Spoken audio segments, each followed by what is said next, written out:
आप उसको फिर दोहराएंगे, क्योंकि मैं हिंदी में ही बता दूं उसको बस आसानी से समझ में आएगी सबको। जैसे बुद्ध जी जब थे उस समय पाली भाषा थी, अब हम लोग हैं तो भोजपुरी है, अंग्रेजी है और हिंदी है, समय परिवर्तनशील है। तो बुद्ध के समय में पाली भाषा थी और उन्होंने पाली भाषा में बताया जो हम सभी को नहीं आती। तो बुद्ध ने कहा कि हमें माला मत पहनना। आप सभी लोग देखते होंगे कि बुद्ध के तस्वीर पर माला नहीं चढ़ता, नहीं पहना जाता। क्यों? काफी लोगों को नहीं पता है कि क्यों नहीं चढ़ाया जाता है, हम भी नहीं जानते थे। तो हमने लोगों से पूछा तो पता चला कि बुद्ध जी ने स्वयं कहा था कि मैं कोई भगवान, कोई अवतार नहीं हूँ, इसलिए मुझे माला की जरूरत नहीं है। हमारे अनुयायी हमको माला न पहना है, इसलिए माला नहीं चढ़ता। बस इतनी सी बात। और माला हम सम्मान में चढ़ाते हैं, ऐसा नहीं कि हम चढ़ा देंगे तो बहुत खराब हो जाएगा। माला और फूल रख के हम अपना आदर, अपना सम्मान आप लोगों के प्रति प्रकट करते हैं, बस इतना। बुद्ध ने कहा, उन्होंने 3 चीज हमें दिया, त्रिशरण और पंचशील, और ये उनके द्वारा बताए गए मार्ग थे जिस पर हम चल करके, जिसको मैं लिखा हूँ, याद नहीं रहता है, हाल में याद है, लेकिन उसका हिंदी एक्सप्लेन जो है हम चाहते हैं कि आप सभी लोगों को जानना चाहिए। मैं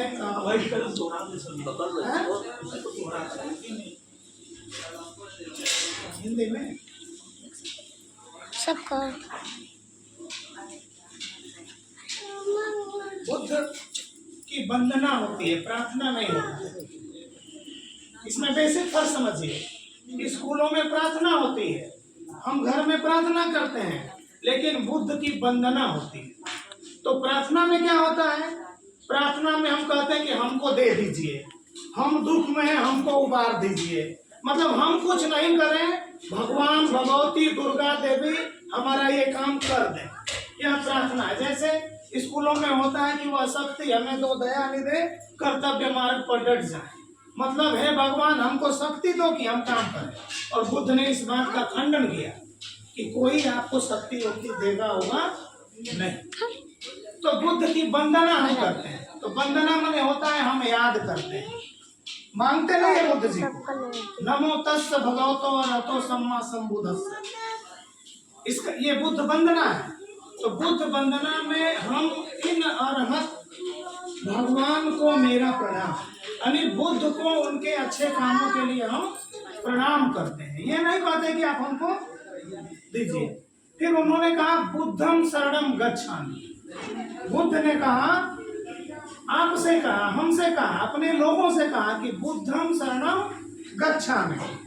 उन्होंने कहा अपने समाज से और कहलवाया कि मैं उच्चतम ज्ञान प्राप्त करने की प्रतिज्ञा करता हूँ। मैं उच्चतम ज्ञान के रास्ते चलने की प्रतिज्ञा करता हूँ। ज्ञान के रास्ते, ध्यान रखिएगा आप लोग। मतलब हम कुछ मांग नहीं रहे हैं, और उन्होंने हमसे कहा कि आप उच्चतम ज्ञान के रास्ते पर चलिए, पढ़ाई लिखाई करिए। दूसरा उन्होंने कहा धम्मम शरणम गच्छामि। उन्होंने कहा मैं दुख मुक्ति और परम सुख प्राप्ति के मार्ग पर चलने की प्रतिज्ञा ग्रहण करता हूँ। मतलब दुख मुक्ति के लिए, अपने समाज के दुख के निवारण के लिए काम करूंगा, और दुख का निवारण करके जो सुख आदमी के जीवन में है उसे भी प्राप्त करूंगा। भाई हम पैसा कमाएंगे, हम आगे बढ़ेंगे, अपने लोगों की मदद करेंगे। और तीसरा उन्होंने कहा संघम शरणम गच्छामि। मैं भिक्षु संघ में विद्यमान, यानी भिक्षु संघ बुद्ध से रिलेटेड या अपने परिवार के लोगों के साथ विद्यमान नाना प्रकार के ज्ञान, जो हमारे समाज में जो ज्ञान है, नाना प्रकार के ज्ञान और गुणों के मार्ग पर चलने की प्रतिज्ञा ग्रहण करता हूँ। संघम शरणम गच्छामि। तो अगर इन रास्तों पर जो त्रिशरण है, 3 गुण है, 3 आदमी के गुण है, अगर वो चले, ज्ञान के रास्ते चले, अपने लोगों के सुख दुख के लिए काम करें, और समाज में जो भी अच्छे गुण है उन पर चलने का काम करें, तो निश्चित रूप से उसे सफलता मिलेगी। एक त्रिशरण है। पंचशील उन्होंने बताया 5 गुण भी बताए कि 5 गुणों पर हमें चलने और 5 गुणों को रखने की जरूरत है, चाहे सुख हो या दुख हो। उन्होंने कहा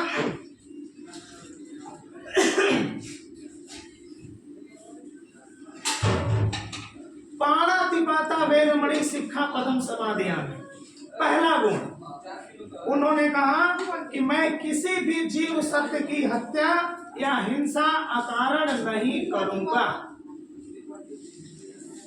आप लोग इस बात को समझ गए। उन्होंने कहा कि किसी भी प्राणी की हिंसा हम अकारण नहीं करेंगे, लेकिन जब कोई मुझे मारने आएगा, जब कोई हमें सताएगा, तो हम उसका प्रतिकार करेंगे।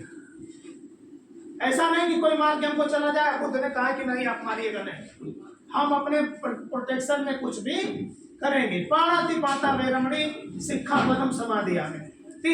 दूसरा उन्होंने कहा अदिन्न दाना वेरमणि शिक्षा पदम समाधियामि। दूसरा उन्होंने बताया गुण आदमी का कि मैं दूसरों की किसी भी वस्तु की चोरी नहीं करूंगा, ऐसी प्रतिज्ञा ग्रहण करता हूं। उन्होंने कहा अपने लोगों से कि कभी भी आप किसी दूसरों की चीज की चोरी मत करना। तीसरा उन्होंने कहा कामे सुमिच्छाचारा वेरमणि शिक्षा पदम समाधियामि। किसी भी काम तृष्णा से वशीभूत होकर मैं कोई अनैतिक व्यभिचार नहीं करूंगा। मतलब मैं किसी भी स्त्री पर पराई स्त्री पर गलत दृष्टि नहीं डालूंगा। तीसरा उन्होंने बताया आदमी के लिए। चौथा बताया उन्होंने मूसावादा वेरमणि शिक्षा पदम समाधियामि। चौथा गुण उन्होंने बताया हमारे लिए कि जानबूझकर झूठ नहीं बोलूंगा, किसी की चुगली नहीं करूंगा, निंदा नहीं करूंगा, मिथ्या वचन नहीं बोलूंगा, ऐसी मैं प्रतिज्ञा ग्रहण करता हूं। उन्होंने कहा अपने लोगों से, और अपने लोग उसको करते हैं। अगर मैं यहाँ कर रहा हूं तो मैं ऐसी प्रतिज्ञा ग्रहण करता हूं कि मैं चुगली नहीं करूंगा, मैं झूठ नहीं बोलूंगा, किसी की निंदा नहीं करूंगा। और पांचवा जो गुण आदमी का बताया कि सुरा मेरे मध्य प्रमाद खाना वेरमणि शिक्षा पदम समाधियामि। उन्होंने कहा कि मैं किसी भी प्रकार की कच्ची पक्की शराब, मादक द्रव्य या नशीली वस्तु का सेवन नहीं करूंगा, ऐसी मैं प्रतिज्ञा ग्रहण करता हूँ। ये 5 रास्ते हमको बुद्ध ने बताए, जिसको बाबा साहब भीमराव अम्बेडकर ने संविधान के द्वारा हमें अधिकारों में दे दिया। तमाम पंचशील योजनाएं चली थी, हम पढ़ नहीं पाए, हम जागरूक नहीं हो पाए, हमारे लोग नहीं जान पाए। वो केवल इतना ही जान पाए कि भगवान है और सब वो देंगे, और उसके लिए हमें ये सब करने की जरूरत है। बुद्ध ने इन्हीं सब बातों को मना किया और कहा कि इन रास्तों पर जब हम चलेंगे तो निश्चित रूप से हमारा, हमारे परिवार का, हमारे समाज का भला होगा। तो आज इस दुख की घड़ी में हम बुद्ध के उन वचनों को याद करते हुए दादी माँ को याद कर रहे हैं और याद करते रहेंगे, और इनसे प्रेरणा हम लेते रहेंगे। कोई भी व्यक्ति या किसी भी धर्म में कोई करिश्मा और आश्चर्य नहीं होता है। उन्होंने ये कहा, ये जो भी हम कर रहे हैं, बुद्ध ने और बाबा साहब ने मना किया था कि मृत्यु पर, ये मृत्यु का भोज है। आप ही दिमाग से सोचिए, क्या मृत्यु पर उत्सव होना चाहिए? नहीं। हम लोग दुख में शामिल हैं और रसमलाई खा रहे हैं और भोज होगा। तो क्या कहीं से भी आप दिमाग लगाइए कि इसमें ये अच्छी बात है हमारे लिए? बुद्ध ने इसको मना किया था, लेकिन हम आदी हो गए हैं, किसी के कहने पर कोई काम करते हैं। हम ये मानते हैं कि पढ़ाई नहीं करेंगे और भगवान हमको दे देंगे। तो भगवान के नाम से आप लोग थोड़ा दूरी बनाइए और शिक्षा से जुड़िए, विज्ञान से जुड़िए, स्वाभिमान से जुड़िए। जब ये रहेगा तो आपकी और हमारी और हम सबकी और इन लोगों का भी मान सम्मान हम बचा पाएंगे, अन्यथा हम बचा नहीं पाएंगे। तो संक्षिप्त में यही है। बुद्ध जी ने कुछ विचार दिए थे, मैं चाहता हूं कि तो एक विचार पढ़ के बताने समय है ना, केवल एक तो विचार हम बता दे रहे हैं। बुद्ध ने क्या कहा, इसको जानना बहुत जरूरी है।